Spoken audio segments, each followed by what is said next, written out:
Good evening, ladies and gentlemen. We are welcoming you from the beginning of the Women's Week this day on the Pan African Daily TV. Must start by apologizing for a late start, but as you can see, we have a new studio, and this new studio is going to be broadcasting this week. And remember, we have a formal studio, so I'm looking out for those who would say, this studio looks different today. But if you cannot realize the difference of our new studio, which is particularly created to host the Women's Week, which we're starting today, we already started yesterday by talking about, the International Women's Day celebration. What is it that Africans need to know about it? Is it a day that we just do a kind of a ritual or a tradition? I mean, who even founded this date? Why is it a single day to recognize or to celebrate or to appreciate women? Shouldn't it be a continuous thing for daily, like we do in the African culture? We celebrate our women, we celebrate the queens and the kings, or relationships and marriages every day, not just on a single day. So, but today we are starting on the week proper, which I call the Women's Week. And we're going to be hosting a couple of women here from today to Saturday up to Sunday. And we'll be sharing impressions and looking for solutions to challenges that are affecting, women in general, but also to celebrate actually achievements of women that are standing up and speaking up and doing things that people need to know what they're doing. Like today in the studio with me, we have these two beautiful, great queens, one from the continent in Sudan, particularly. And I'm so happy to have her here for the first time, a guest from the Sudan, and not just a guest, but a young, beautiful queen from, the Kemet kind of blackness that you used to dream about. I mean, so just her sitting here, I'm so excited. I'm so excited to have her here on the show.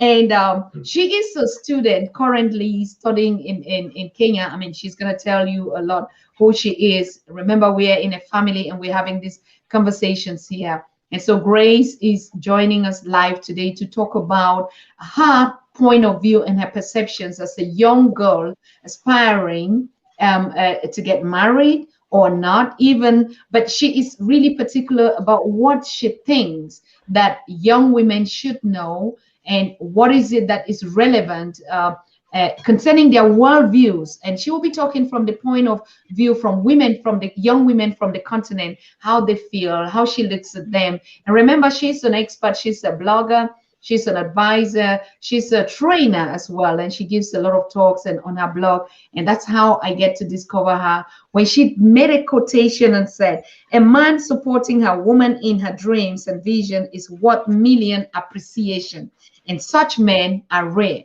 And I like, wow, who is this?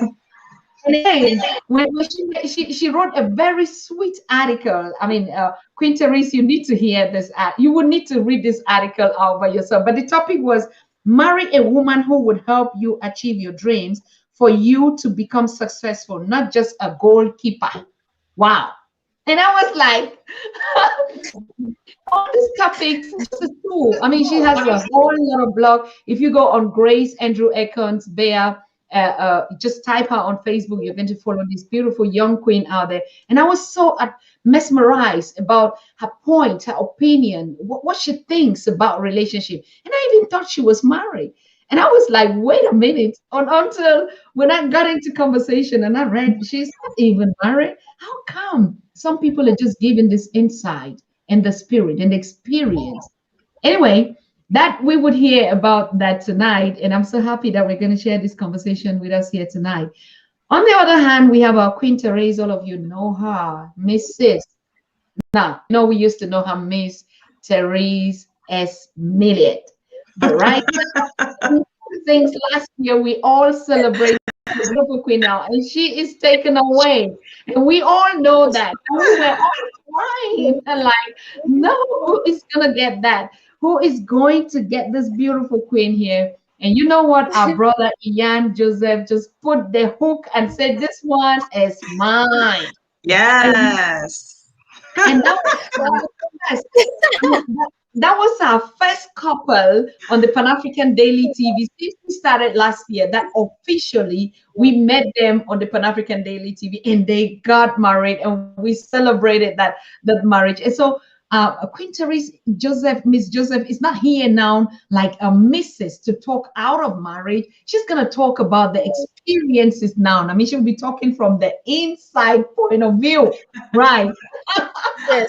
And so it is so incredible, interesting how we're going to run this program tonight. And ladies and gentlemen, you who are watching from all our platforms, whether you're watching from the continent and you're following Grace, you're following Queen Teresa from the diaspora, from Caribbean, from Americas, from Europe, and wherever you are watching, we want to salute you and greet you on this the wonderful edition starting with our women. I know it's going to be a challenge because the whole week we're going to be seeing only different shapes and sizes and thoughts and visions of beautiful queens, surfacing.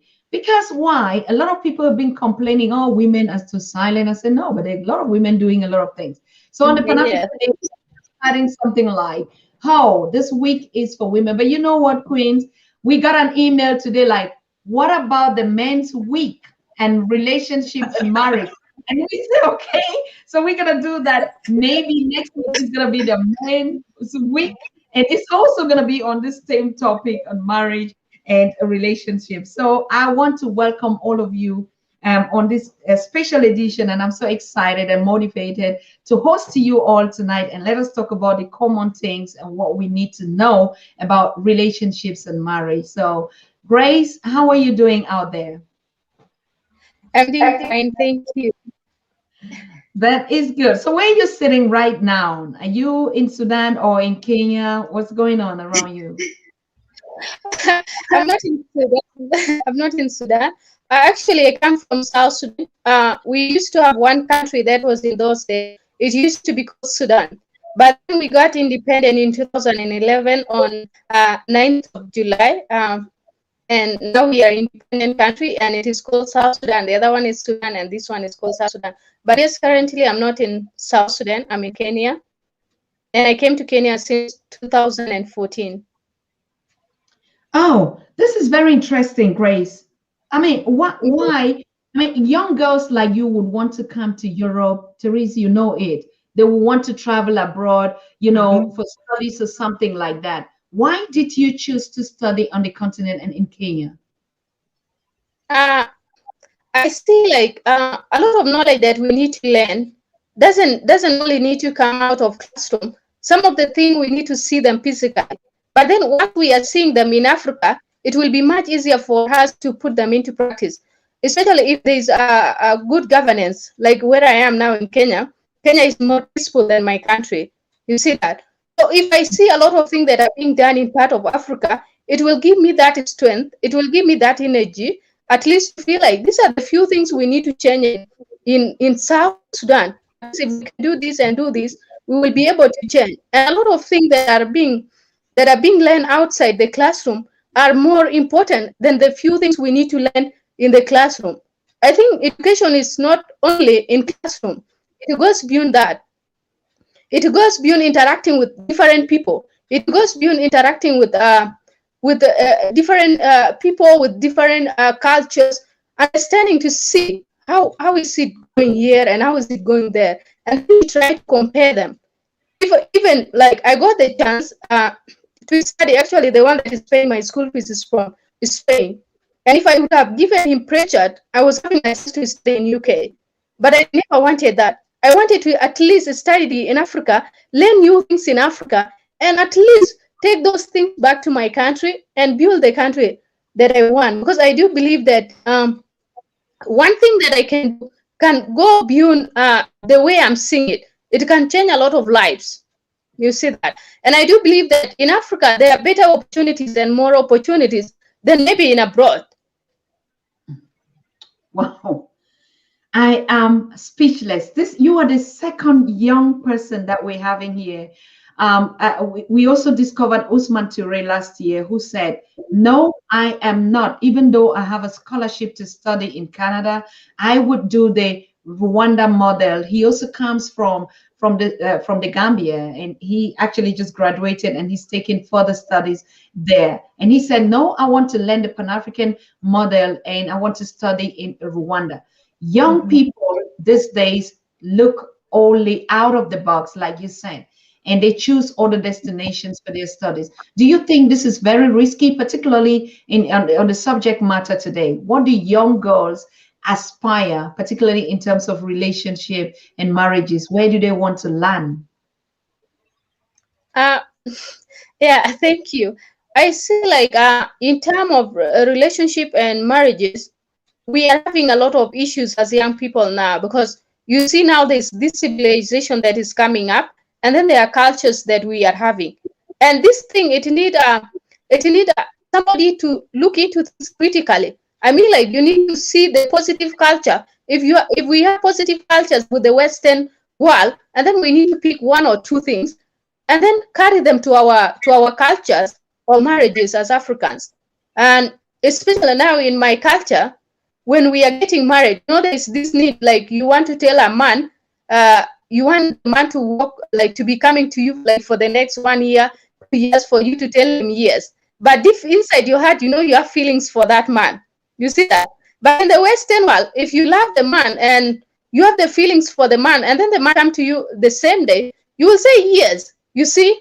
So these are the few positive things we need to collect. Like from the Western world, we need to have the reality that if I love that man and he come today, and then there's no point of wasting somebody's time, like 2 years is moving up and down telling me I love you, and I'm pretending, and then later after 1 year I want to say that I'm so much important. I don't want him to see, like, that I'm so strong, that this man, if I say yes today, he will not respect me. No, I don't see respect is in a way that I will say yes today.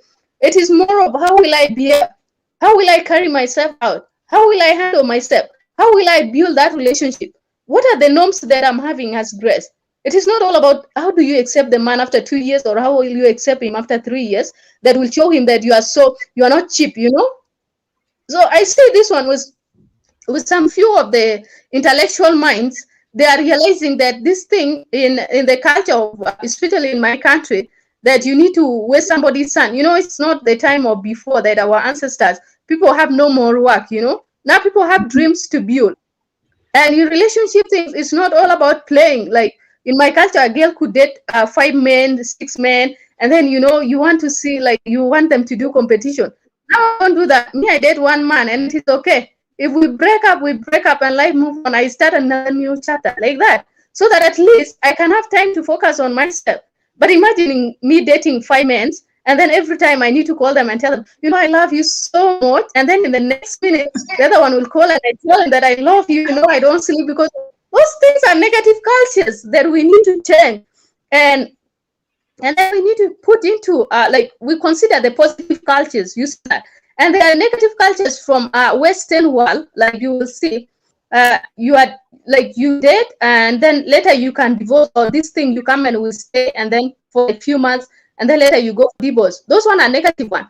For Africa, you marry a woman, that woman is for you, and you cannot wake up any day and say, no, I don't wanna. It is something that you need to look into it critically, and the family members have to be involved.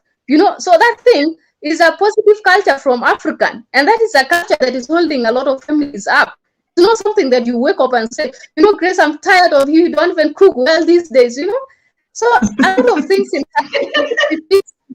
the positive cultures, and then we move on to the positive one. We leave the negative behind. Wow. I mean, Queen Therese, why are you laughing? If you hear anything, how do you feel? Because I'm just like speechless. Because I love this girl. I love her. I think I'm going to just adopt her. my I have to tell you, my husband, you mentioned Usman a few minutes ago. My husband loves Usman. My husband says Usman is his son. and he's adopting him. So since he has adopted Usman, I am going to adopt Grace. If Oh my God. I got a so, new mom. so you have a new mom. But on a serious note, though, I absolutely agree with what she's saying. You know, I agree with the point that she made where she spoke about the fact that education is so much more than textbooks and sitting in a classroom and reading and writing. Education is so much more than that. Education is a holistic process. Education is supposed to change your whole life. If you can read and you can write, but you are incapable of having healthy relationships with other human beings, for example, can we really say that you are educated? You know, I mean, education is supposed to be holistic. It's supposed to prepare you for life. And there is so much more to life than just the academic aspects. That's just one tiny part of who you are. If you are truly educated, all areas of your life are supposed to be impacted by that education. So I fully agree with what she said. And I really, really commend, I mean, I salute the young African generation now who is choosing Africa over everybody else. There was a time where we went through a phase where we had our young people choosing everything except Africa. They didn't want to be on the continent. Anything that was outside was appealing to them because they had bought in to this ideology that anything that is connected to the continent has got to be bad, because this is the image that the West has been showing for decades, you know, and so we are now coming full circle. And now social media, the internet, this information highway that we are living on is exposing the lie that the West has been telling for decades. And we now know that Africa is not just hungry children. Africa is not just civil war. Africa is not just dirt roads. That is what they have been showing because that is what they want people to think Africa is. But there are places in Africa where people live better than they live here in the United States. And this is a fact.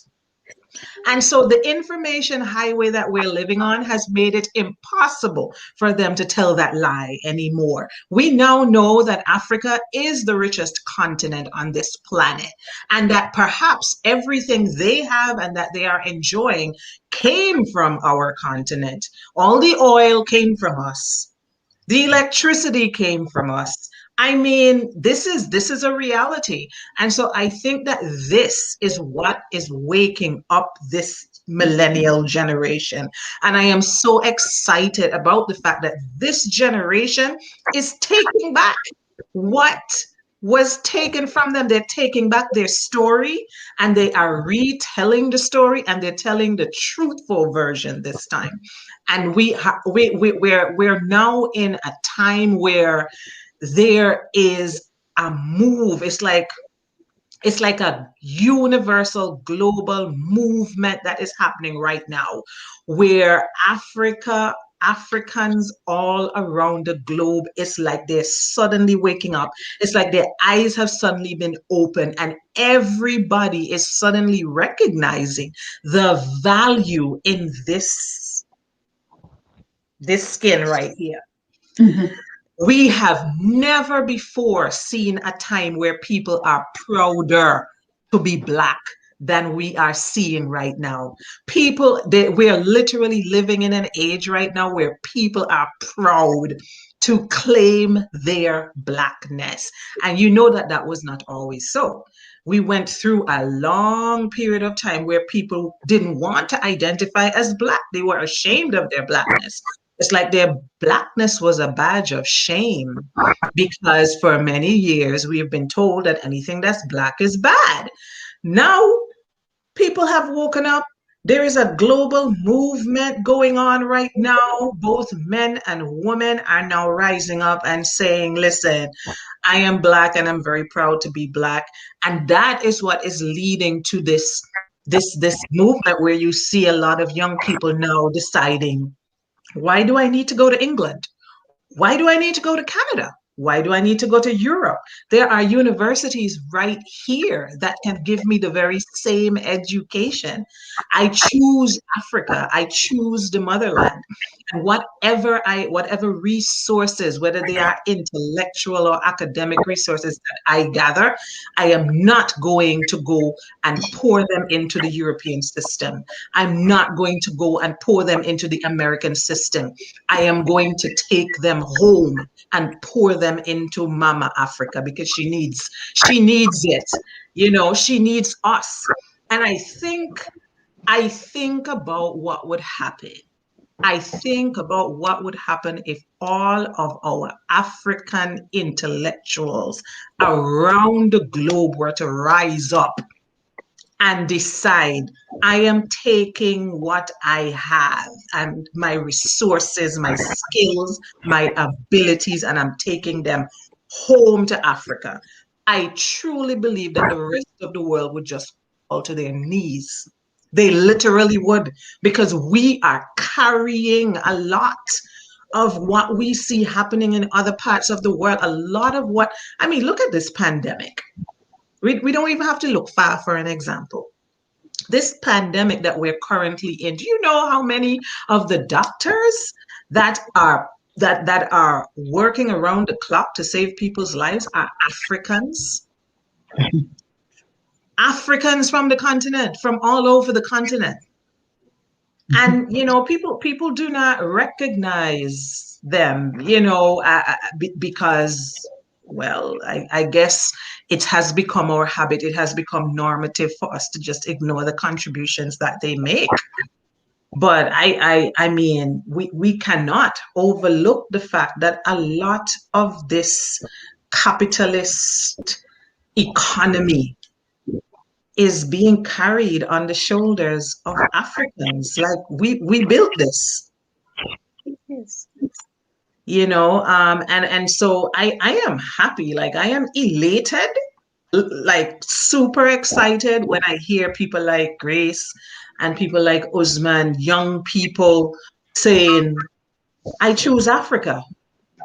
It's Africa's time. This is our time. It's time, you know, and I love it. It's a good look. Keep it up. Wow, Queen Grace. Yes, I love to see it. I love to see it. I mean, I'm just smiling.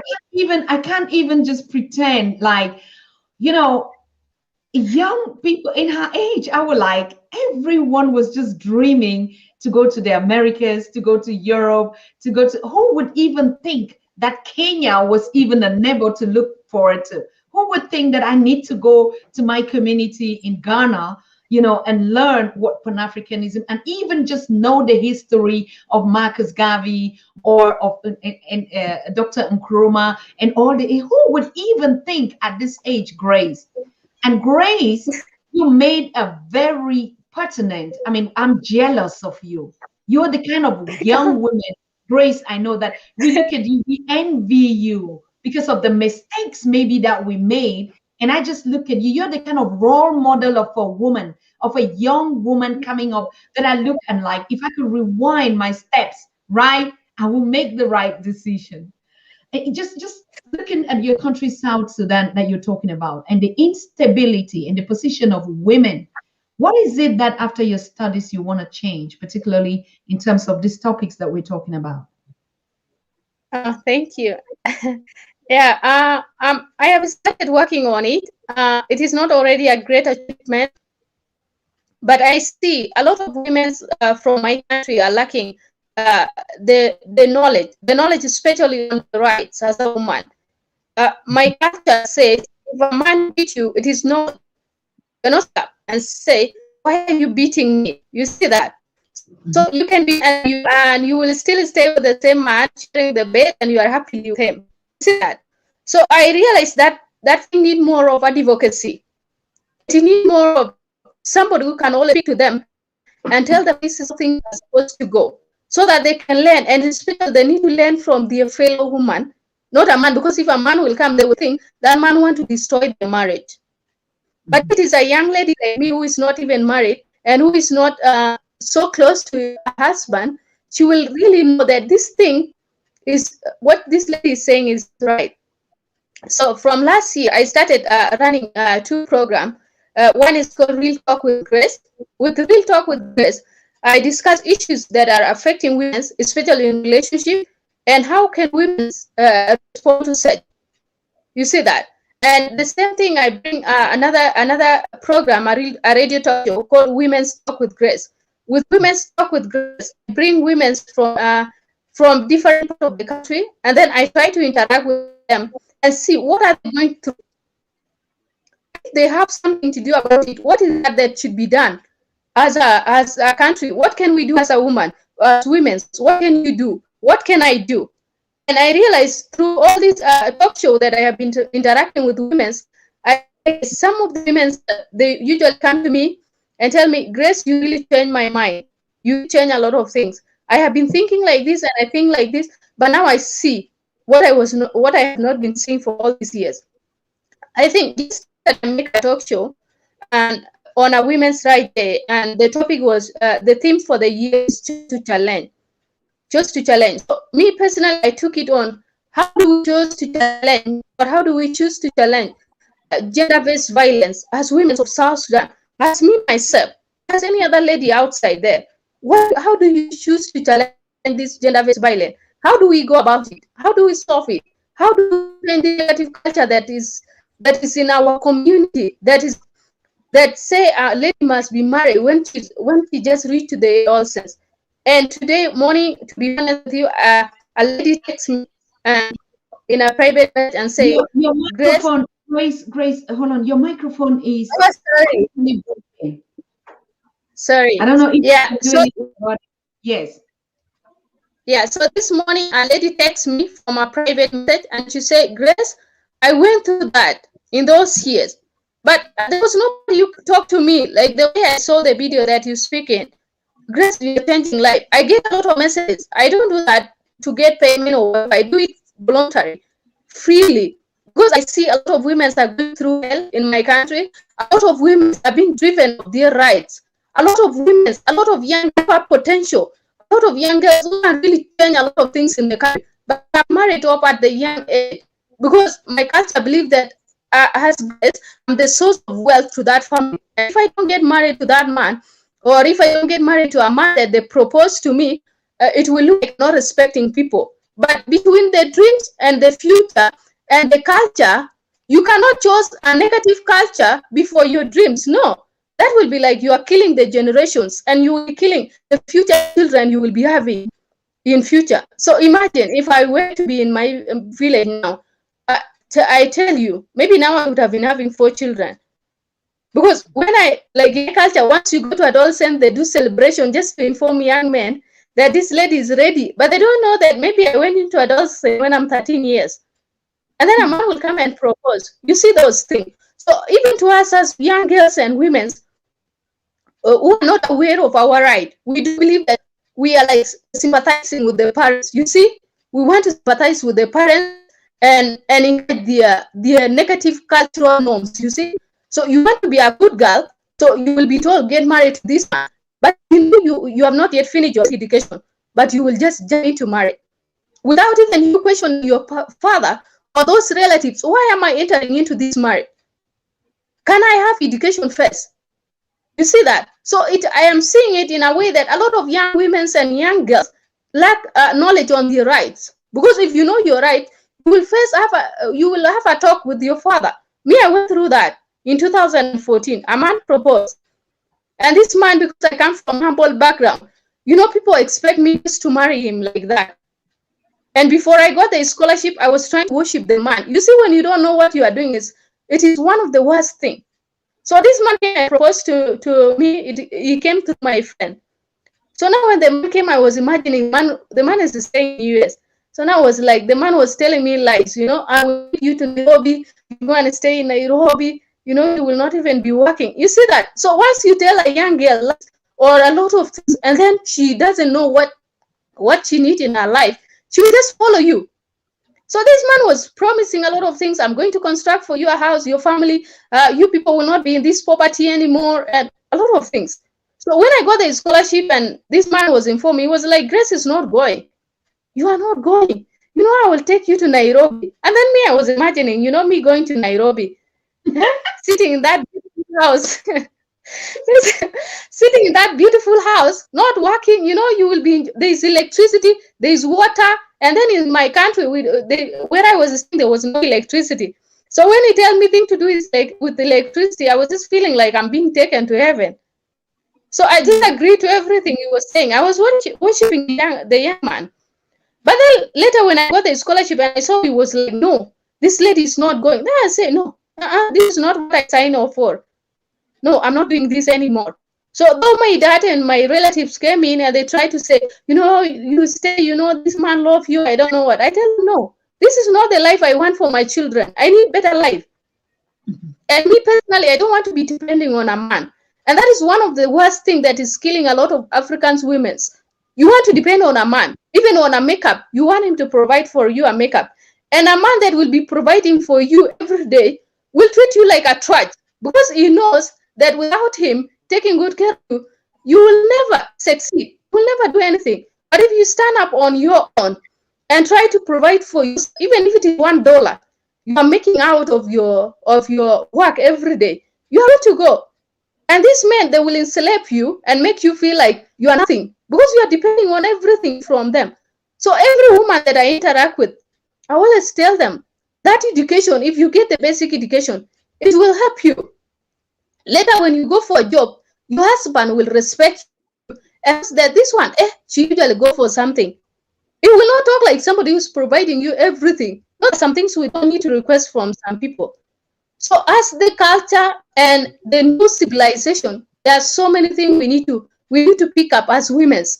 And advocacy, I'm doing it just to open eyes of women so that they see a different angle, so that they see that it is not only through a man that my family will be given a house. I was able to buy a plot last year in Juba, and Juba is the capital city. I bought a plot at 3.6 million, and I'm not yet married.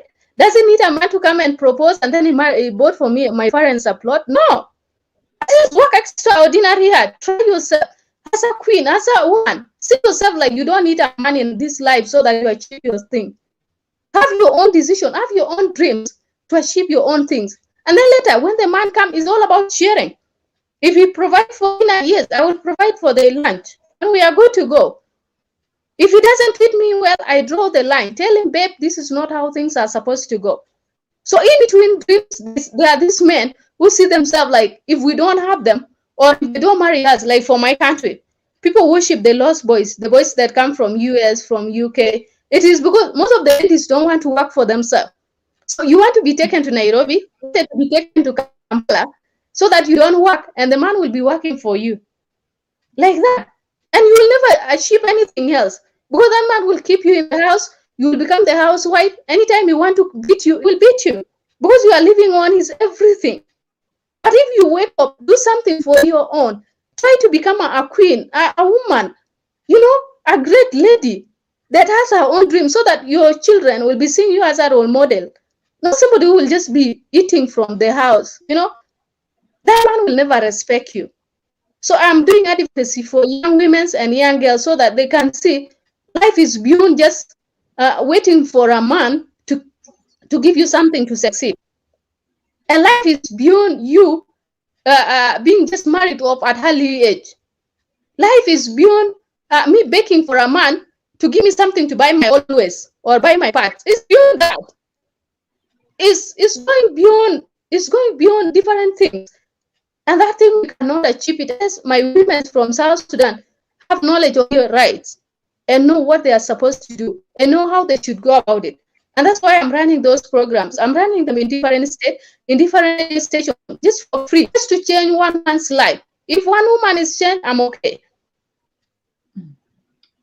Wow. Okay.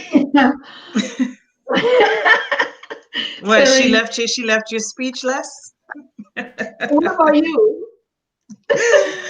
Oh my, I have all kinds of things to say. First thing I'm going to say is that I like the fact, not I like, I love the fact that she understands clearly that not every tradition is a good tradition. Thank you. Sure. And this is a lesson that many people learn too late. Every tradition is not a good tradition. Just because that's the way it was always done does not mean that that's the way you need to do it. I like to say to people that one of the most dangerous sentences I have ever heard anybody say is, well, that's the way it has always been done. That's a dangerous sentence. When you hear people using that sentence, that's the way it has always been done, that's dangerous territory. That means that that is somebody who is resistant to change. Correct. That is somebody who is resistant to learning. That's someone who is resistant to growth, because tradition sometimes needs to just be wiped out. There are indeed some traditions that we need to hold on to. I am not saying that we should get rid of all our traditions, certainly not.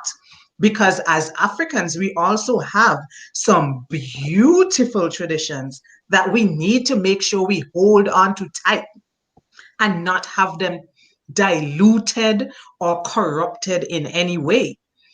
But there are also some traditions that we need to just say goodbye to. We need to just let them go, release them, because they are toxic.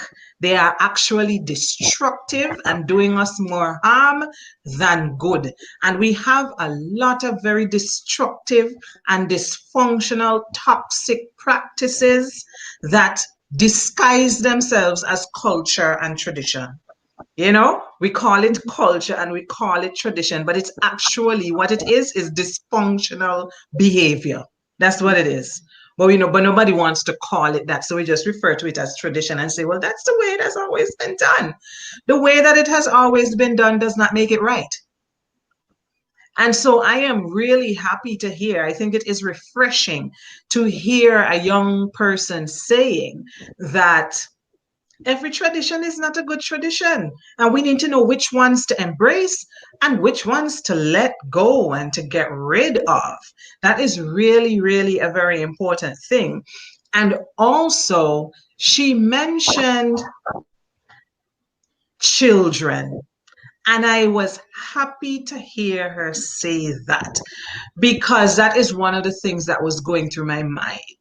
Because the thing is, when you decide to change your life, when you decide to work on yourself, to level up your life, to grow, to be better, you are not just changing your life, you are changing the lives of all the generations that will come from you. You're changing the lives of your children and their children and their children. What you are actually doing when you choose to change yourself, you are actually creating a legacy that is going to exist long after you are gone, because you are going to pass on all of the healing and all of the growth and all of the accomplishments. You are going to pass them on to your children. And then they will pass it on to their children. So the work that you are doing right now is not for you. And we need to understand this. We need to make sure that we internalize this, because it's so important. The work that you are doing is not for you. You will benefit from it, of course you will, but it's not just for you. You have to understand that the work that you're doing is for generations to come. 5, 6 generations from now, there are Africans who will still be reaping the fruits from a seed that you plant today. And so we need to understand this. We need to grasp the idea and accept that sometimes you are not going to eat the fruit of the seed that you plant. And that's okay. It doesn't mean you should stop planting. Keep planting. Plant as many seeds as you can. Whether you are here to eat the fruit or not, just be content in the fact that 10 generations down the line, 20 generations down the line, somebody is going to be eating those fruits. And those people are going to be grateful. Somebody somewhere is going to be venerating an ancestor. And that ancestor will be you. And so I think it's really, I think it's so good that she already has this awareness that all this work that she's doing is not just for her.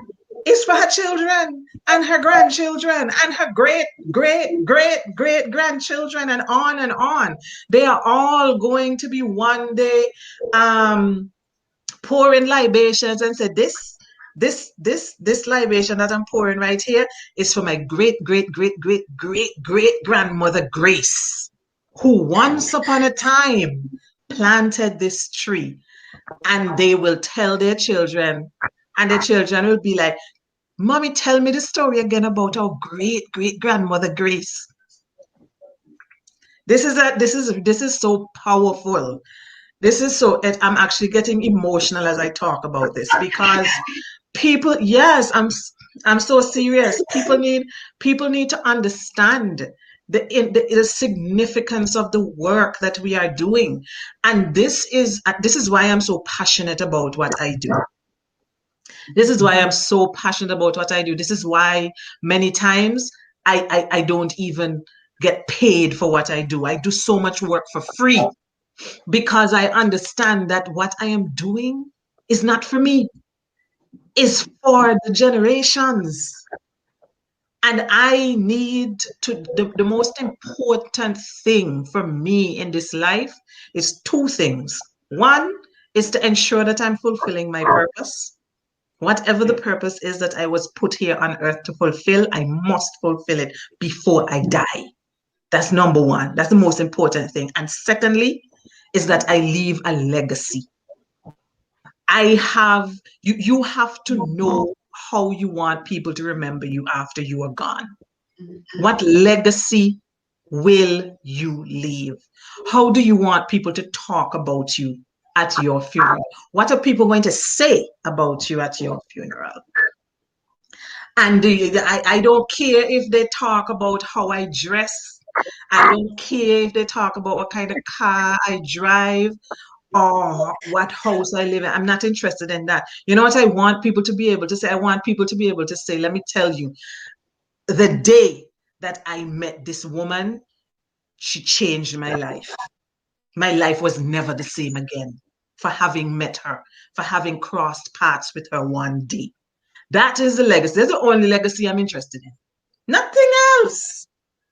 And I feel like if we get to that point, imagine how we can transform our people. That's where we need to be. Imagine how we can transform the lives of our people. And I'm talking about global Africa. That is Africans around the globe, wherever they are. This is the attitude, this is the mindset that we need to get. And we need to, another mindset that I think we need to get also is we have to get into this habit of putting our brothers and our sisters first. And some people don't like to hear this because they feel like you're not supposed to show preferential treatment or whatever. And whenever people say that to me, I say, I usually use this analogy. If somebody calls me, if I am not at home and somebody calls me wherever I am and says to me, Therese, your house is on fire. You need to get home quickly. Your house is on fire.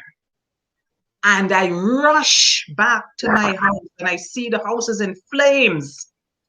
And I know that my 2 children are in the house and my dog and my cat are in the house. When I go into the house, who am I going to look for? Am I going to go straight to where the dog and the cat are to save them first? No. Your children. I'm going for my children. I'm going for my children first. When I get my children, if I have time, I come back for the dog and the cat. And that is how we need to feel about our African brothers and sisters. I am a psychologist trained in marriage and family therapy. And my first and primary concern is for the Black community. I need to make sure that they can access care if they need it. And if I have time, I come back for the rest. You understand? Yes. This is like a burning building. And if I am in a burning building, I have to save my own first. It's common sense. It's logical. I am not going to go and save others and leave my brothers and my sisters to die. How could I do that? Doesn't make sense. Nobody does that. And so we, as a Black cultural community, as global Africa, wherever you are, in the Caribbean, in Europe, in the US, on the continent, wherever you are, you have to get the mindset that right now we're in a burning building. And when you're in a burning building, who you save first? Who? Your own. And so and this is the reason why I have a burning passion for my community. I will work for my community. I will give of my services, of my skills, whatever I have, because we need it. We need it. For so long, we have been disenfranchised. For so long, we have been the last in line. We're always at the back. We're always getting the worst. We're always treated as if we are second class. And so it's time for that to stop. It's our time now. It's our time now. And so I don't mind saving the whole world, but I'm going to save my people first. And after, I will see if I can save some other people, I will see if I can save some other people too, but I'm going to save my people first. I'm going to get them out of the burning building first, and after I get them out, if I have some time, I'll go back and try and save some others. Yeah, that's how I live. That's how I live, and I feel like that is how we all need to be living right now. We're living in serious times. This is not a time for us to be fooling around. There is a movement happening right now. It's like a shift of energy on the planet right now. I don't know if you can feel it, but it's like a shift right now. It's like some kind of energy that everybody, all of the African diaspora is waking up. And those who are sleeping, they're going to get left behind. There is a movement happening. And all I can say is get on the train. Get on the train. Because the train is going to move with or without you. So yeah, get on it, I'm going to stop talking. I'm going to drink some water and stop talking now.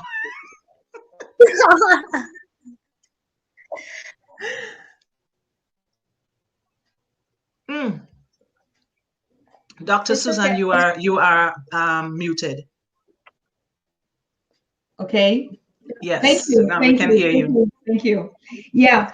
I was saying that I want to take a couple of seconds and greet my audience, whom I see very, very active here, and it's been a long while that we've not been interacting like this. And I mean, A lot of them are giving very positive feedback, and you can, I mean, you see the comments on the screen, right?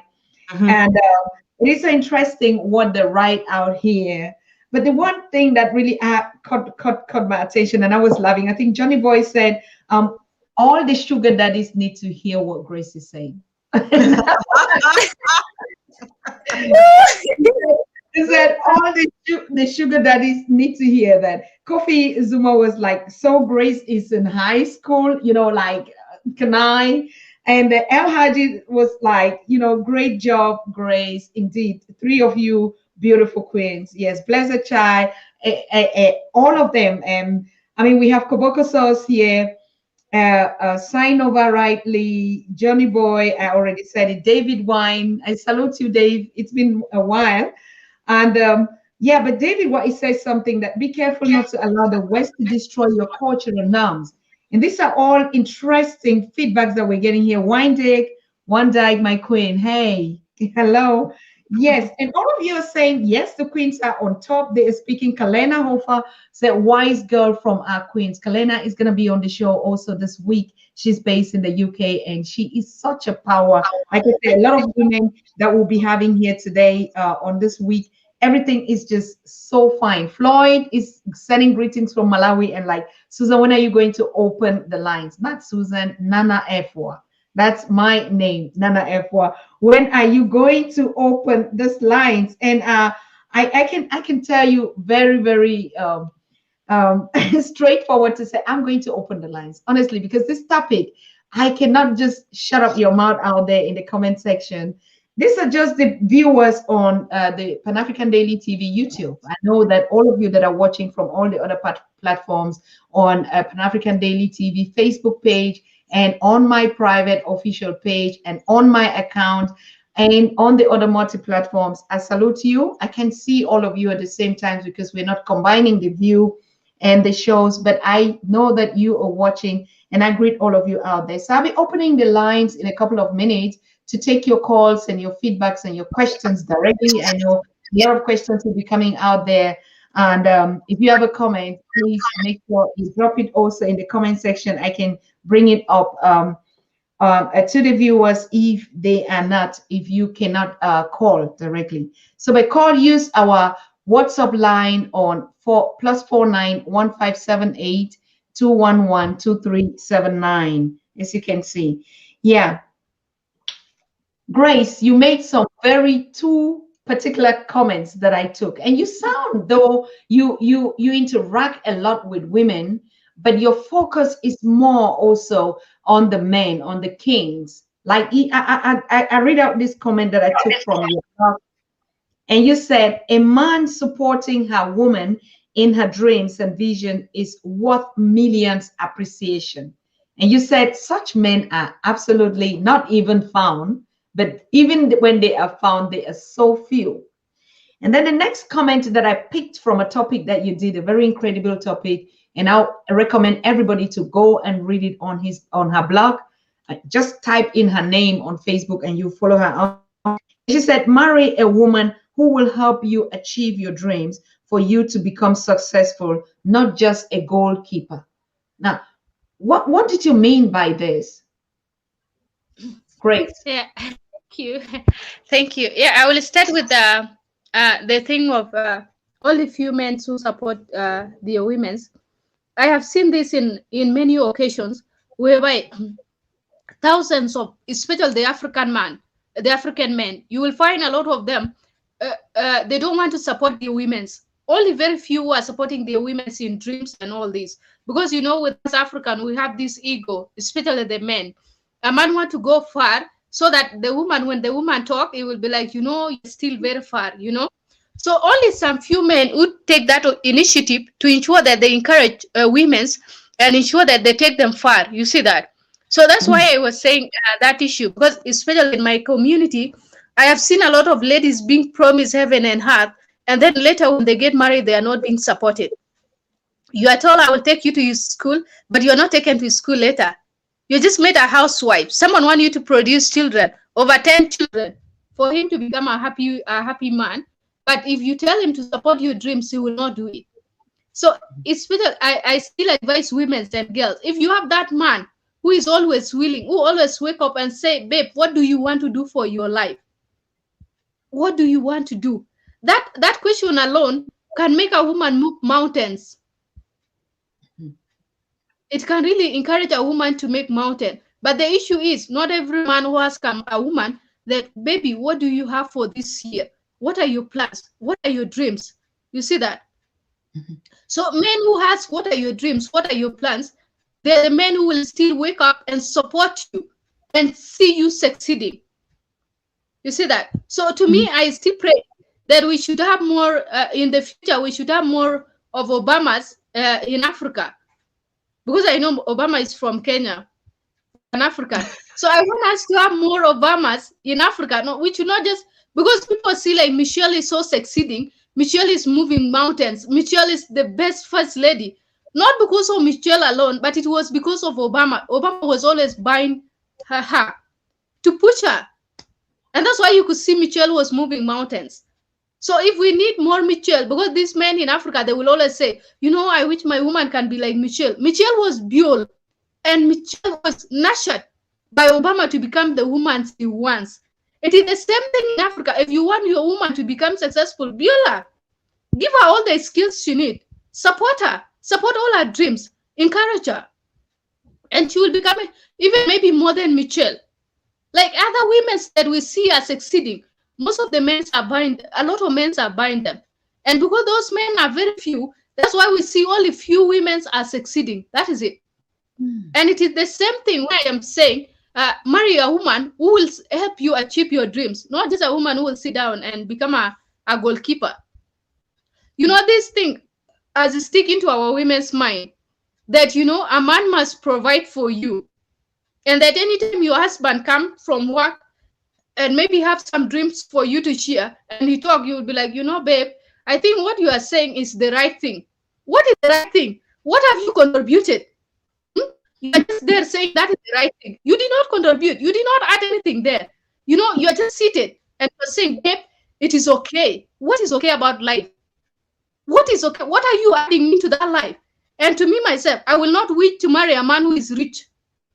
No, it must be somebody. What I need is a man who has better education, good education, and we are good to go. We are going to start from nowhere with him. And I'm sure we are going to manage. So this thing of women who just want to, they want to be, you know, they want to get married and see like marriage is a ticket to richness. Marriage is a ticket for you to remove all the problems and you sit and relax. No, that's not how it is done. In marriage, at least you need to contribute positively. Answer my yes to that man. Tell that man that I need this one for my life. And this is the life we want us. If the man is somebody who finishes bachelor and you want him to have PhD, tell him that I will remain with your kids for the next 3 years. Go for your PhD or go for your master's. And then later you will have that man who have good education. Just you having a man who has no education, or then just you having a man that has no future. A lot of men become useless once they are married. It is because once you enter into a marriage, you get a woman who can contribute ideas. You get a woman who is just dramatic. Anytime you come home, everything is about complaint.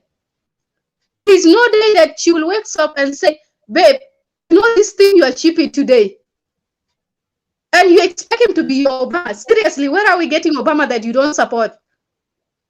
Okay, where are we getting a man that will just become God that you don't even prepare to be? Where do you get a king that will just pop up from nowhere? Kings and queens are people that we build and are people that you can wake up and try to change. I have interacted with a lot of men and I have interacted with a lot of women, but I have seen some of the women change once they get married. It is because you get married to a good man or you get married to a wrong man. So things to do with dreams, with visions, they are so much related to who you marry. If you don't marry the right person or somebody who is not going to add anything onto you, you will not go anywhere. You are getting me? So those are the problems. So those are the problems to do with marriages. And once you get married you enter a wrong relationship or to a wrong marriage, your dreams will be over there. Will end from there. You will never move anywhere. You will be trying your level best, but yes, you can become a great person, but you cannot reach to where you want to reach. So if we see people like Obama and Michelle, they both work together hand in hand. The other one was supporting the other one is supporting the other one. And that is the society we need in Africa. Not a society where you wake up and you are expecting everything to be done by man. Not a society where you wake up and you want to enter a marriage so that you avoid handling issues. No, marriage is not where you run to disappear from issues. You enter in and tries to solve everything that is in and stay there forever. Moving from one place to another is not going to solve things. It's better you sit there, build your man or build your woman, and become a better family, a powerful family at that. And that's what I have always dreamed of. Wow. So it is. Queen Teresa. Queen Teresa. You are our consultant and our psychologist. I mean, it's really incredible to hear young women, and that's exactly the power that you were saying, that of course we need to grab these ones first. But you said something that both of you, and I would like to bring the attention of the audience to it. You know, this idea of, I'm not doing it for money. I'm doing it because it's a legacy, it's a passion. Now, how do you feel, Grace, particularly when you're interacting with women? Imagine if you were doing it as a job, would you actually put that kind of a passion and an interest to build a community, or you just be working and earning your money? What's the difference? I think there's a difference between changing your community and doing a job. These are two different things. In the job, you will work to ensure that you satisfy your supervisor. If your supervisor is an ED or whoever he is, you will always ensure that you meet the dates that you want. And especially if I'm supposed to make report on Friday, I'll work hard on Friday to ensure that I submit the report on Friday. Nothing to do with serving humanity. I think that you do with your own principle, that you set the principle that this is what I'm going to do. It doesn't need somebody to tell me that tomorrow is the deadline for me to make a talk show. Like I usually have talk show on Monday, Wednesday, and Friday. That is after my lectures, okay? So now this thing is something I'm doing voluntary. But if there are no principles that are guiding me, and then I will be like, no, I need to cancel this talk show today and then do it tomorrow. Or things to do with office job. You need to get your money. If you get a better money from another place, you will leave that job that you are doing. You see that? And you will jump to another place. But to do with humanity is something that you have agreed with your mind, your soul, and your body, that it is a must, I'm doing this. It doesn't matter what come my way, what happened, and what am I going to get in. No. The most important thing is that you are changing souls, you are changing people, you are changing their life, you are changing this thinking capacity, you are changing the generation. And that is the most important thing. And that's why anytime I have a radio talk show, I don't need like to say somebody should remind me. No, I wake up and that is the first thing I do, and then finish it, do the editing, and send it to the radio station where they are needed, like that, and do other things. So thing to do with humanity is something that need principle. It's something that need love for your own community. It's something that need commitment. You need a lot of sacrifices. And if it is all about the money, I would have not supposed to do it. I was not supposed to do it because it is a tedious work. Sitting down, making a radio talk show, you will do the editing, and you will build it until it become a good talk show, and you send it to the radio station. That one alone take like an hour sitting. But if you want to do it because maybe you want to, like, I don't know, maybe you want to get money, you will not succeed in it. You will not succeed. So I think this mom is doing it, and she's doing it because she wants to change life. It is all about changing life. You have seen a lot of things that are happening in Africa, and that she's always happy. You know, to people who are changing life, they always feel so good. They feel so fulfilled once they have done something that is related to humanity. You see that? And it is something that a lot of people are lacking, not just in Africa, but in the world. There are only very few people who wake up and say, I need to change somebody's life today. There are only very few people who wake up and say, this community needs to be changed. Thousands and millions of people look at how they will achieve, how they will build their houses. how you will steal some money from the government to have so much for yourself and your generation, but not forgetting the legacy that they will have. No matter how many times you will steal, and especially when you are stealing from vulnerable people and you don't remember them, you will never go anywhere. You will find a generation that is so cursed that you are having sons and daughters, but they are not making anything. They are not doing anything in life. They are so useless. You even feel like, did I give birth to this kind of children? You really give birth to them, but it is because of the cry of a lot of less fortunate people that you took everything that belonged to them. But doing something for humanity, it helps you to succeed. It helps you to reach the next level. The people's prayers, it puts you forward. There are a lot of times when I was young, I could miss a lot of things. But later, when I grow up, I get one or two things. Like today, there are times I miss so many things. And I feel like now I don't even have the data and I need to make this talk show. I need to send it to South Sudan. I need to do this. But then later, God will open ways until I'm able to do it. Things to do with humanity, they are related to God. And once you are doing something to save somebody's life, it's not you that you are doing it for yourself, but you are doing it for the community. And God up there is looking at you. And you don't need to become so rich to change one person's life. You can wake up and change one person's life. Even if you talk to them, tell them that this is not good. Do it like this. Change this thing. And you change that person. It will be so great. It will be so great. So humanity is something that we need to put.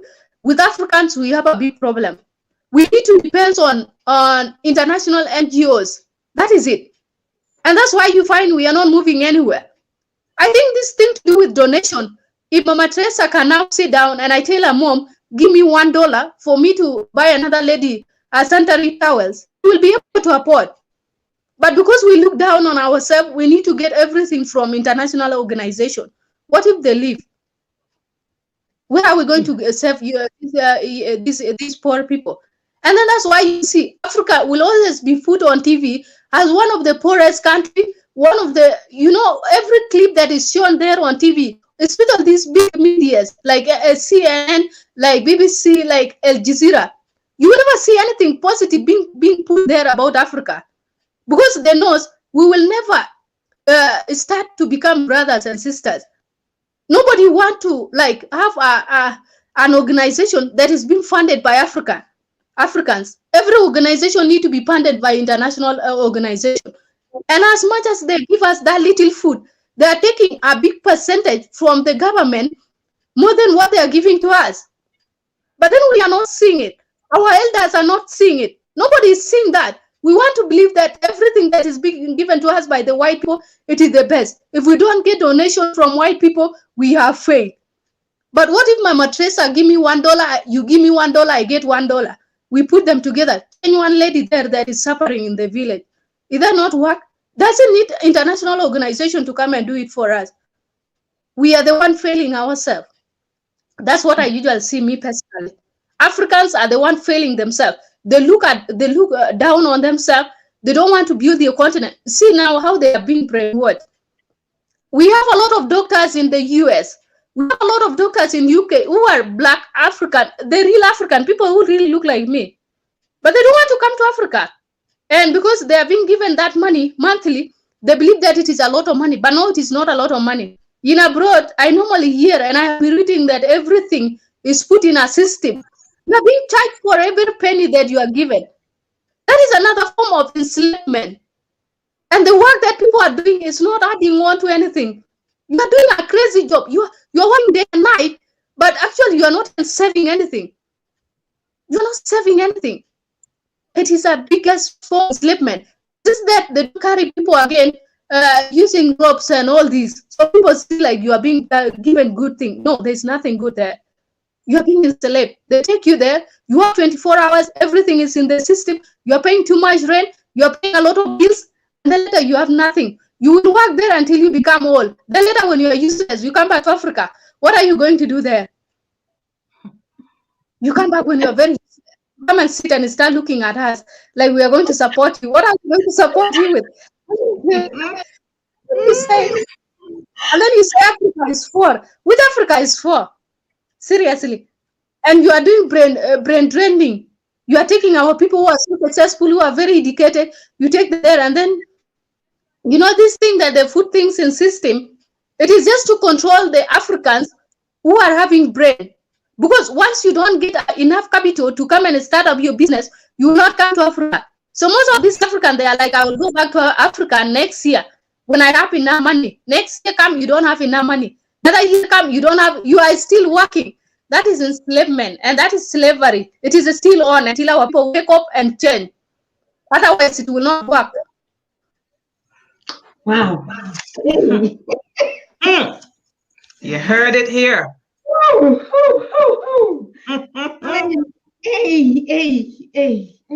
Nah. This process that she just described, that is I mean, maybe she didn't use the exact words, but what she just described is neo-colonialism. That's what it is. Yes. It's neo-colonialism. We went from colonialism, where the white man was actually on the land, watching us and making us work. And we have transitioned out of colonialism because the white man has left, they have gone, and we're there now on our own. But guess what? They're still taxing us. They're still in control of our wallets. They're in control of our pockets. They're controlling our money. They're controlling our economy. And therefore, they are controlling whether or not we are impoverished.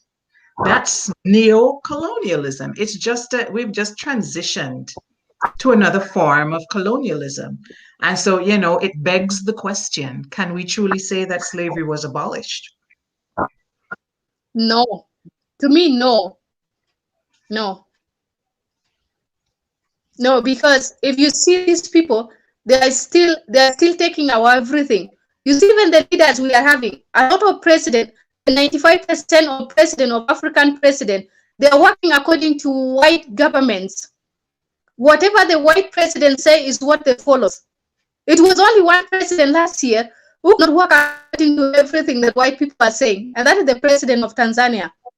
When they were saying lockdown, do this, this man was like, where am I going to get food for these people, for the millions of people, for the millions of citizens? And if you look at the economy of Tanzania now, it is very strong. But other presidents, they are being brainwashed, and they go on taking loan, which is given to them at higher percentage. You see the way China gives us loan, and the way it gives to these American, these white people's countries, the loan. They are given maybe at 0.something%. But that the same loan that is given to them at 0.something, it is given as an interest of maybe 15% or 20%, to ensure that the economy of Africans is down, is deeply down. Every year we are paying loans that we don't know what we do with it. Loan that only very few people would put it in their pockets, and the worst thing, they took their children again to abroad. So that money is again taken to the white people. You borrow from the same person and you take them the money back. And then the tax they are giving, you are taking it at higher interest. You see how foolish we are. And then as we are down here, they are exploiting us. They are taking oil. See at places like part of West Africa. There are countries you find these young people are being empowered with guns, and then they are fighting. And then you see tourists coming, and then they start taking oil, the golds, I don't know what. And then later we are still poor. We will never wake up from being poor and from being slaves until we realize the importance of being Africans, until you realize the importance of working hard in Africa and achieving your goals in Africa. We will never achieve great goals while we want to depend on other people, that we don't want to start our humanitarian work. Yeah. So no, now those are the problems we are going through. And still we are saying we got independent, but there's no independent we got. Africans got no independent, because if you are independent, you must be independent financially, in decision making, in everything you do. But do you know that our decisions are being made by white people every day? Our finance depends on them. If they don't support us, we are down. If they don't make decision for us, there is nothing to go on. If they want to fuel war, the war will continue. And then African will be like, I hate you. I hate you, Mama Teresa. I hate Dr. Susan. I hate everyone. And it is a hatred that is being implanted in us. So that as much as I'm fighting you and you are fighting me, they continue with their work. They will continue to go high as we go low. And that is it. So there is no slavery that is taken away. We are still slaves. And even me, I'm a slave. I'm there. Grace. Yes. Queen Therese, remember how we put Usman Toure on the continent? And I remember the first show I did with him, and I said, this is the future president of Africa. Now we didn't even know that we're going to get the future president, Tin, that is a woman. And I'm telling you today the same thing I told Usman Toure, and it was around this period. And now we were looking also for that young woman, that voice. And today you are that. Hey, and I can tell all of you, I know Grace, Therese, is the same feeling you have, is the same feeling I have. There is a transition in the ancestors. If you look at Usman Toure, you can already know which ancestors that was. Could be Marcus Garvey. I see it all. But now if I look at Grace, you look at the Yaa Asante was. And yes. Oh, you're giving me goosebumps. And you just see them coming back in the home. They speak the same. They look the same. They articulate the same. It's everything. Therese, what do you have to say about that?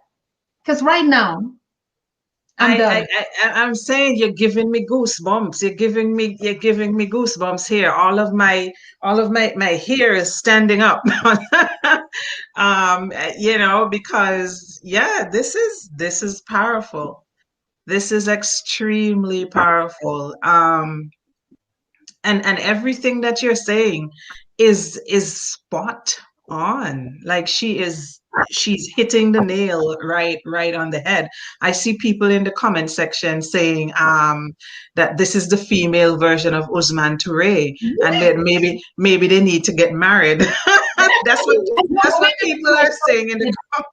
Now they're going to do a show on the Pan-African Daily, and I can already promise next week Usman Toure and Grace and Akon and our Queen Akon. I mean, so that we present the new dynasty for the young people on the continent, the Queen and the King. We don't need to search further. Yes. And if I could just comment on something else that she was saying when she was speaking earlier about the men and the women supporting each other in their goals and in pursuing their goals and encouraging and motivating one another so that they are building empires together. I think that is so critical. We need to emphasize that. We need to underline that point, because what that is saying is that we need to have purpose. That's what it's essentially saying. We need to have purpose. And what do I mean when I say you need to have purpose? You need to know what you are here to do. What is the work that you are here on this planet to do? What were you called to do? What's your mission in life? Clearly, Grace she's clear as to what her purpose is, because she is obviously walking in her purpose. I believe that she was called to do this work.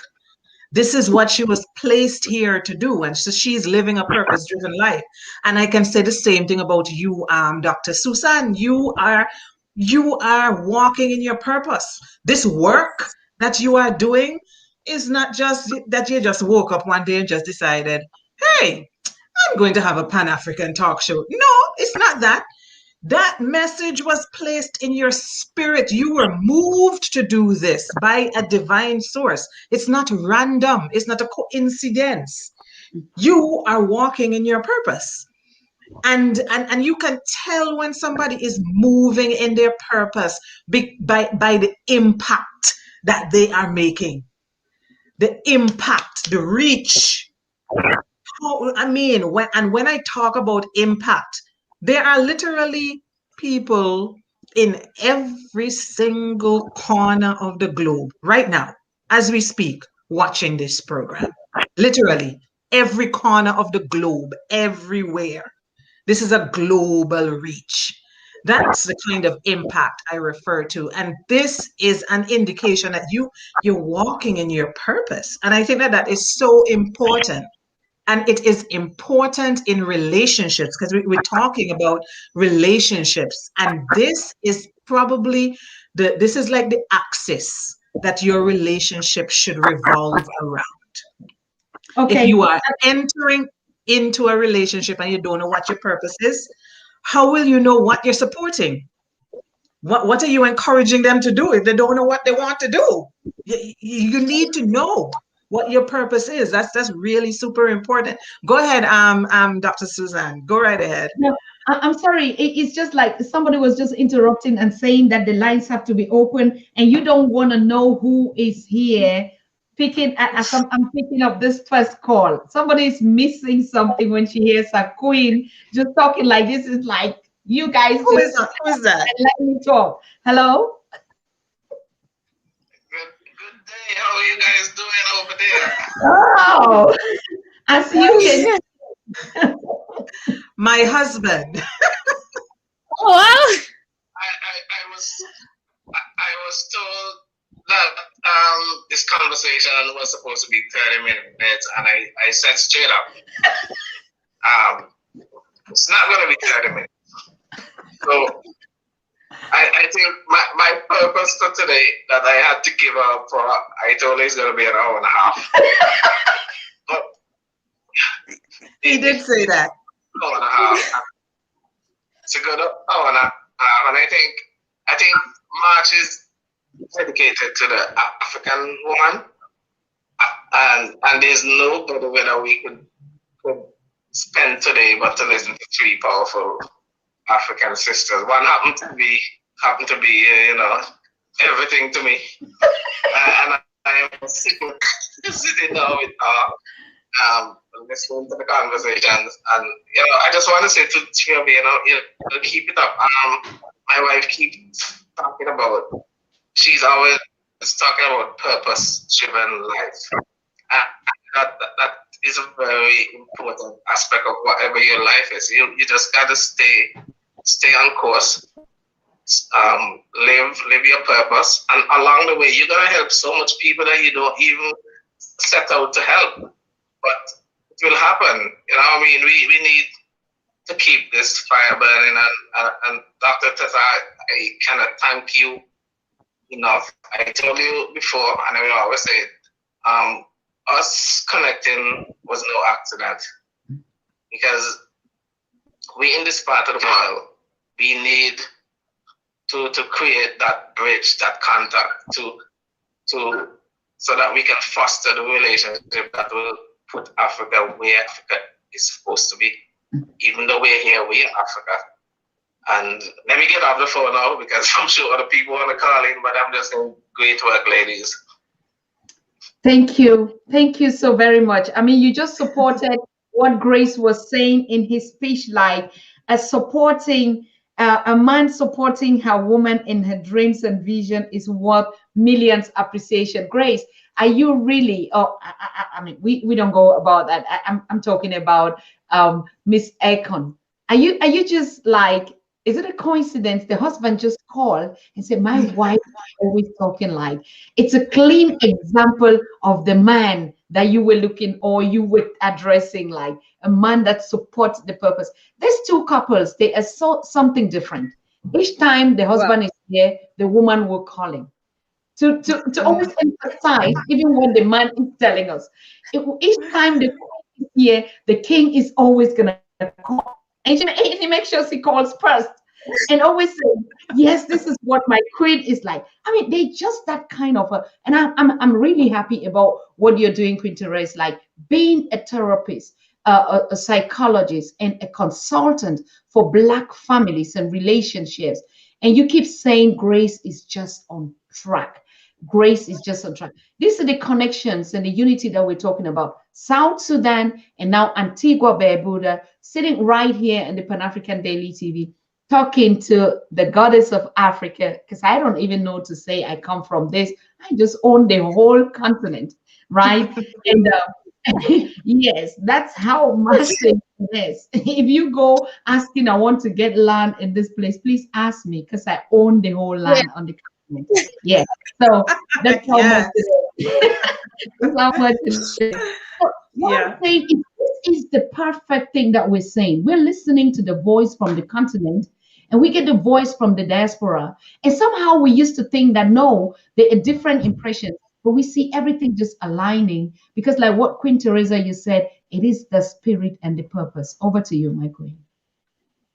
No, I was just going to say that yeah, and I can say this now without reservation that my husband is an excellent example of Wow. of a king who is 100%. I wouldn't even say 100%. 5,000%. I know that that does not exist in mathematics, but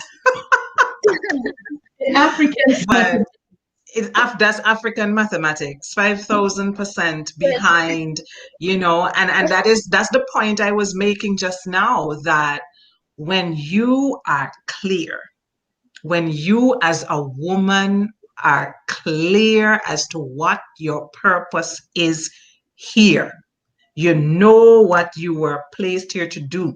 You know what your gifts are. You know what you were called to do in this life. And you make a decision to get up and live a purpose-driven life. You can't just marry just anybody. Yes. You can't just marry just, and you have to be careful. You have to be careful who you are tying your life to, because the partner you choose is either going to push you and help you to even go further into your purpose, which is what my husband does. My husband is my biggest cheerleader. I mean, my biggest supporter. Everything that I do, he is front and center. He is in it to win it. And you could have that, or you could get the exact opposite. You could get you could meet somebody who will tell you that what you're doing is rubbish, and you will know immediately that's not the one. That's not the one. You will know immediately. And so it's so good to be clear on your purpose before you try to go and find a partner. It's good. It doesn't always happen that way. Life is not perfect. Doesn't always happen that way. But if you can know what your purpose is before you go into a marriage, because knowing your purpose is going to be a key factor in helping you to choose a partner who is going to walk with you in purpose. And the thing about it is that when you are a purpose driven person, when you're a purpose driven woman or a purpose driven man, you tend to attract purpose driven people to yourself because you have that type of vibration and that energy around you. When you're moving in purpose and you're busy pursuing your goals and living your life, and you're focused on what you were placed here to do, there is an energy around you, and that energy attracts like energy. And so you're going to attract somebody who has that type of energy as well. And so that's why I emphasize so much, as my husband just said, I'm always talking about purpose. I'm always talking about purpose because it is so important. It is literally the reason that you're here. It's the reason you're here. It's the reason the creator placed you here. If you come to the planet to fulfill a particular purpose and you live your entire life and then you die and leave the planet and you have not fulfilled the purpose, what did you do with your whole life? That's like a wasted life, literally. And it's a robbery. It's a robbery because The purpose that you were placed here to fulfill is not for you. As I said just now, it's for the rest of humanity. There are people on this planet who are waiting for what you have. You do not know what lives, where they are, and how you will touch them. But you should know there are people on this planet who are waiting for what was deposited inside of you. And if you choose not to use it, you are robbing people. You're literally robbing people of what the Creator gave you to give them. And this is so that's why I talk so much about this. Know what your purpose is. And when you know what your purpose is, walk in it. And be careful about joining your life to people who do not understand this and who are not going to help you to live a purpose-driven life. And let me tell you, this is the last thing I'm going to say. There's nothing more powerful. There is nothing more powerful. The most powerful force in the world is a couple who is walking in purpose together. That's like an explosive. It is serious. You become a force when you are joined with somebody who is walking in purpose and you are walking in purpose and you're supporting each other. You become a force to be reckoned with. That is not to be played with. And then imagine the children that come from you, and imagine the generations that will come from that union. This is a serious thing. This is a serious, serious thing. You are playing with your life when you decide that you don't want to live a purpose-driven life and you just want to just be random and just waste your life away. You know, we were not placed here for that. We were placed here for a higher purpose. We are children of light. We were placed here to make moves. So if you're not making moves, start today. You wait because you're wasting time. Wow. Start now. All right. Okay. There's a call coming out from Antigua Barbuda. Hello. Yes, good afternoon, can I call Miss Teresa, my sister? I would like to call you Sister Teresa. And Grace, can I call you my daughter? Because I would assume that you are younger than my daughter. And as usual, my sister Susan, you know, I am sitting here and I'm fighting so hard not to call in for the simple reason that it is so sweet, it is so beautiful to hear you women. And not that I am too excited about the celebration of the Women's Day and the Women's Month and all that stuff. I'm not into that. It's just beautiful to hear the power and the intelligence, especially of Grace, coming from the continent. Now, it's so powerful. I mean, I wish all women on the planet, all women on the universe, in the universe, could hear this young lady and what she's talking about. I have been trying to teach this even to my daughter, that you should not get into any relationship with any male. I'm a man. Do not get into a relationship and expect that a man should take care of you for the rest of your life. You serve no purpose in that relationship. You are not there to have babies. You are not there to make a meal when the day comes. That's not your purpose. If that is going to support the forward movement of the family, well then play that position. You know, I look at life like as a basketball game, so to speak. If the center is down today, you might be 5 feet, 8 inches, 6 inches tall. You may have to play center. If you're a wife and you're good at carpentry and your husband is not, then you do the carpentry around the house. If he's a better cook than you are and he's available to cook, then he should cook. I don't believe in roles in a household. I just believe when two people come together, they work together for the same purpose. And Grace, you have expressed that in a way that I don't know if anybody could say it better. I don't know. And I love you for that. Keep doing what you're doing. Teresa, I love your work. I love your aunt. I've been living with mine for the last almost 40 years. I've been living with my aunt.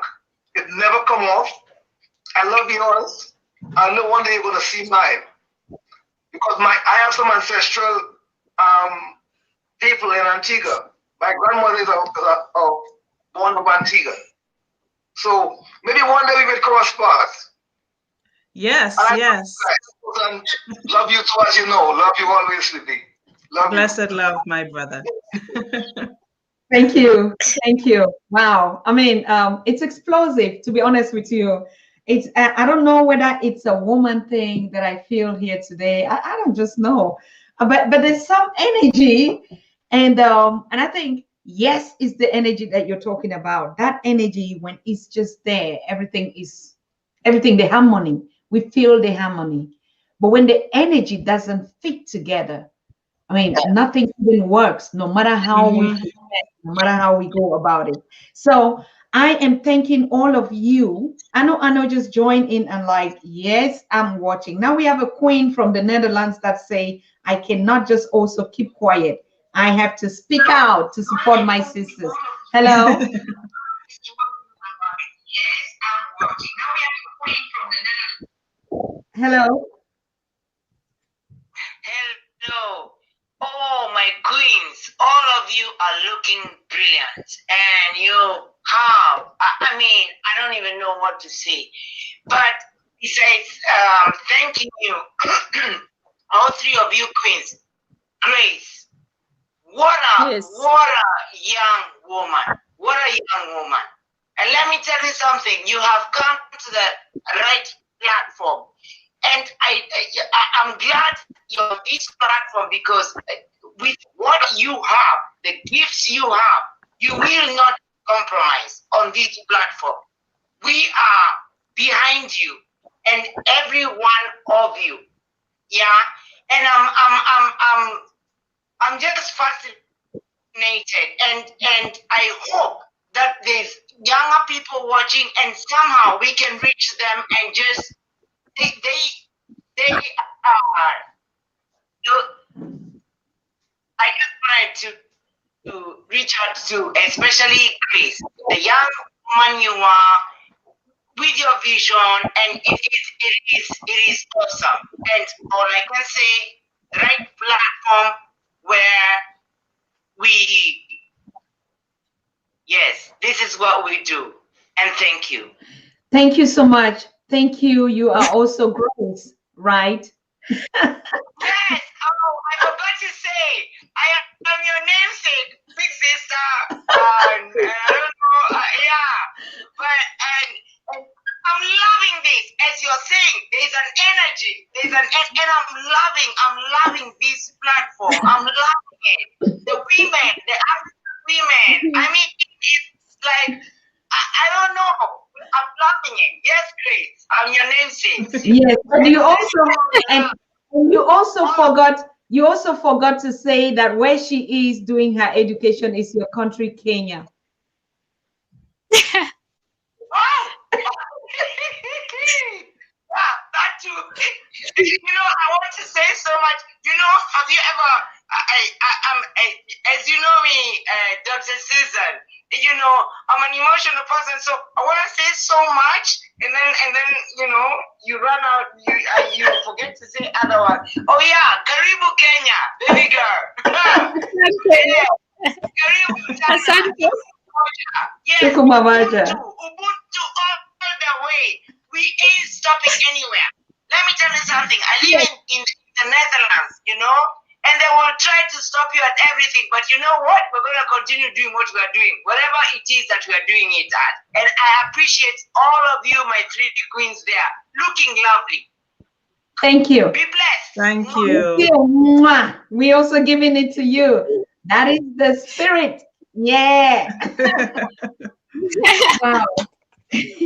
Great. I already have people that are inboxing me in the background in the ballroom to say they want to contact you, they want to network with you, They want to see what you're doing out there. Even your mentor sitting right there, Therese, is also on this platform and she also has a very big platform where she mentors and they have a huge platform and followers, and she would also like to have you on that platform because the purpose is, I mean, if we look at the history of South Sudan, I think that we'll talk about that some other day, Grace, when you're here on the platform. I wanted to do a documentary on it for that because, like, where I come from or where I was born, we're going through the same sequence of being in one country and separating to get an independence. And it is not easy what particularly women and young women go through in this conflict zones. And you relocating to go and get wisdom and education from a peaceful African country to be able to liberate your own people, to be able to empower your own women, young girls like you. There is nothing on earth that could be comparable to that. You are fascinating. You're just everything that the universe made you to be, and you are the richest person. Even if we talk in terms of money, like I said, you own the continent. Teresa owns the world. I mean, she owns the diaspora and the continent and all of us. And so that's how rich and massive we Africans are, but we still seeing it in this little lens that we have. Oh, I have my clan, I have my tribe, I have my nation. No, we have a whole continent. Everything belongs to us. So I'm so grateful to have you all both on this platform, and even the callers that we're calling in, particularly the queen that just calling again, to hear a female voice, you know, speaking to the sister, blessing them, and actually congratulating and clapping out to them. This is one of the most precious shows that we're starting on this week of women. It's not just about the Women's Day or anything. No, it's just women that are doing incredible things that nobody is actually giving them that platform, like she was saying. Nobody knew about Grace, not that nobody, but I mean the Pan-African Daily TV followers. And you have found a home here, and this is a place where we would like to connect. You are family, so we'll have to have you every month on the show. Whatever education that you have, it's not only for South Sudanese, it's for the whole of Africa, because all of us have the same problems, be it in our relationships, be it in our marriages, be it as us as women or men, our kings, or being the global family of Africans worldwide. We have challenges. And when we gather together and give a different perspective, you never know whom we are changing or empowering. We never know what challenges we're breaking out. We never know what spells that we're casting out. We never know what kind of vibration that we're sending out to heal one's soul. So I want to thank you so very much for being here. I will just give you again one minute to conclude on this subject matter, and we'll carry on the conversation again further some other time. I mean, in the closest time that I will have you all here. So I would like to start with Queen Therese. I would just like to, I guess I will use my last minute to once again encourage Grace in the work that she is doing. I love to see it. It is a great look. Keep doing what you are doing. I am always elated to see young people walking in purpose. It is so refreshing to see, and I'm expecting great things. I expect great things from her. I am speaking it over you, and I am expecting it, and I'm waiting to see it. I'm waiting to see it because I can tell just by looking at you, just by listening to you speak and exchanging energies with you, I can tell that you are a mover and a shaker, and that Kenya is not going to be the same again just because you passed through there. Nor is South Sudan. Yes, this is serious. And so understand that your calling is a high calling. And you see all of the things that you have already gone through in your life. You're so young. and you have already gone through so many things in your life. You have come out of a war-torn country. You survived. You have made some tough decisions already. You had to leave your home and go to another place to start over. You've already been through some things in just a few short years that you have been here on this earth. But let me tell you something.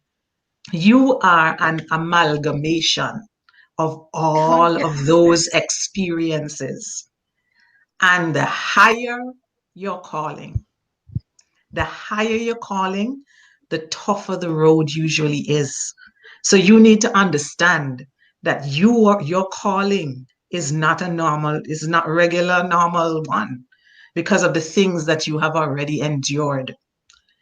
You must have been called to something high and something great because you've already passed through the fire. You know what it feels like to go through tough situations.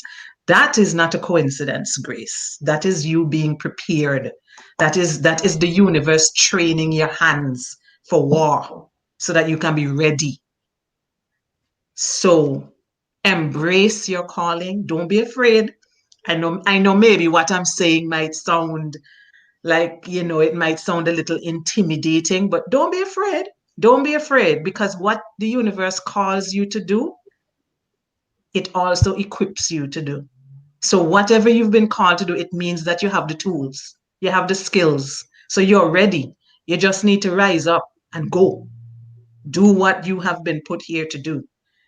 So that's my last minute, and that's what I want to leave with you today. And of course, I'm going to hook up with you after the program is over. So we will talk. Good. I mean, yes, Grace, the queen of the show tonight, the superstar. I mean, the illumines. Just go ahead. I'm just speechless. I think the discussion of today will transform me. I tell you, it will add a lot of values to my life. I think it will give me more. It has given me more knowledge, and it has given me more skills already. Then I'm seeing it. I'm seeing. I'm going to go, and I'm going to work extraordinary hours. I can promise that here. Yeah. Thanks, Mom. Thank to Dr. Susan for having me today and for having us today and for letting me get a new mom. Thank you for doing that. Thank you. I'm so grateful. To our African young women and young girls, I want to tell you, have the education that is needed, and that is the most important thing. Have the good education, but then remember to build a home. Remember to build a home that is a real home, that will have a husband and children. This thing of single mothers is not for, uh, unless when things have become too tough on you that the marriage is need to claim your life. That's when you may leave the marriage. But if it is not claiming your life, and then build your family, have the education, respect your husband, respect the family members, and build your children so that they become who you want them to be. And thanks so much for having us here. Thanks, Mom. I love you. Thanks, Suzanne. I love you so much. I love you, people. Thank you. This is oh. I don't know. I can't keep my tears. I can't. I'm just She's making me cry too. Why are you making us cry, Grace? not Joshua. I need Joshua, please. So we cry together. Oh, hmm. This is the Africa that we want. This is. I mean, starting this point and getting you, Grace.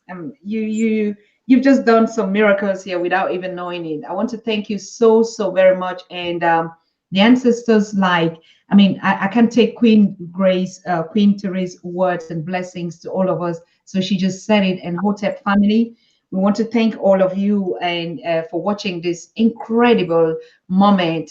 Please make sure we support Grace in every aspect. When we find one queen, we all surround and bless her and uplift her and push her forward. because as we see, she's a warrior already, and she needs that team. She needs that soldier. Please follow her on her Facebook page and conversation and her real talks to Grace, and motivate her and pump the love that she needs, the energy. But of course, even though she says she's doing everything voluntarily, we need your support to give her the financial background or backup that she needs to be able to do more in that aspect. We would always need money. We would never say, yes, we love what we're doing. And part of the people are engaged in working for the money, and the others are engaged in humanitarian, and we cross post everything. So all of us become that unique contribution. I can't sit here. She can be doing what she's doing. Quinteres can be doing what she's doing and then doing a job. So there's some people that build the others. And I like what you said, Quinteres, when you said, if we don't pass on this humanitarian spirit of voluntarily of philanthropies for our own race and our people, then we are robbing them.